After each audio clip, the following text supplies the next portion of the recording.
Hi friends, அனைவருக்கும் வணக்கம். நான் பிரகாஷ் பேசுகிறேன்.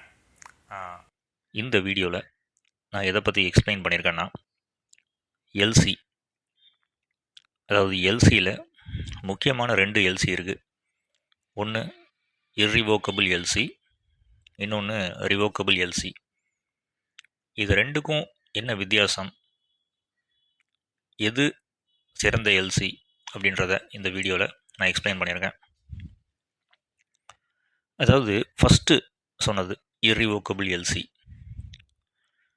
இர்ரிவோக்கபிள் எல்சி அப்படின்னா, இந்த எல்சியை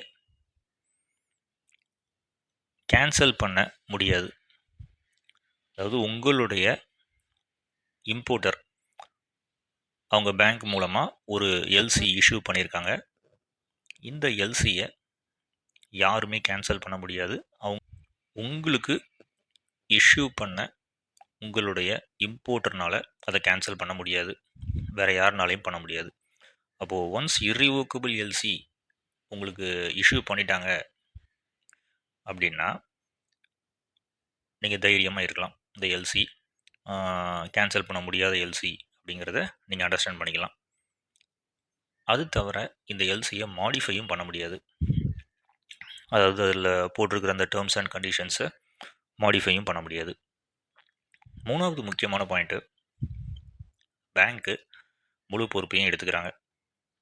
அதாவது உங்கள் இறக்குமதியாளருடைய பேங்க்கு உங்கள் இறக்குமதியாளர் சார்பாக முழு பொறுப்பையும் எடுத்துக்கிறாங்க. ஏதாச்சும் ஒரு இஷ்யூஸ் பேமெண்ட்டில் வராமல் அவங்க பார்த்துப்பாங்க.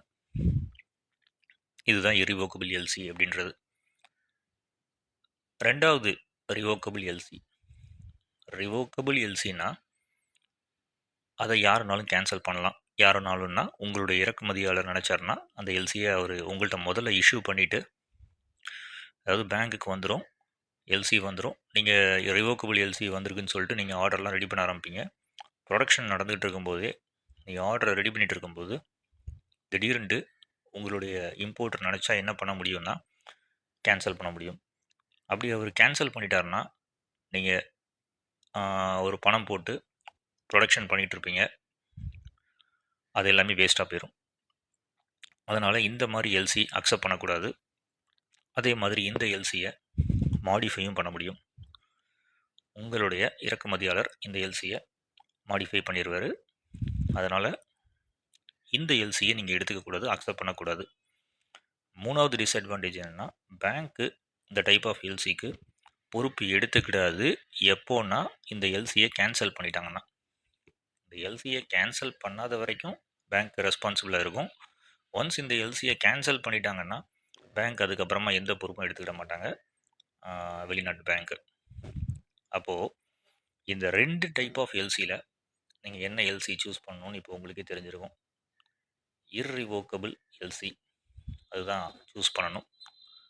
மேலும் டிஃப்ரெண்ட் டைப்ஸ் ஆஃப் எல்சியை பற்றி நான் என்னுடைய அடுத்த வீடியோவில் நான் டீச் பண்ணுறேன். அது வரைக்கும் உங்களிடமிருந்து விடைபெறுவது பிரகாஷ். நன்றி, வணக்கம்.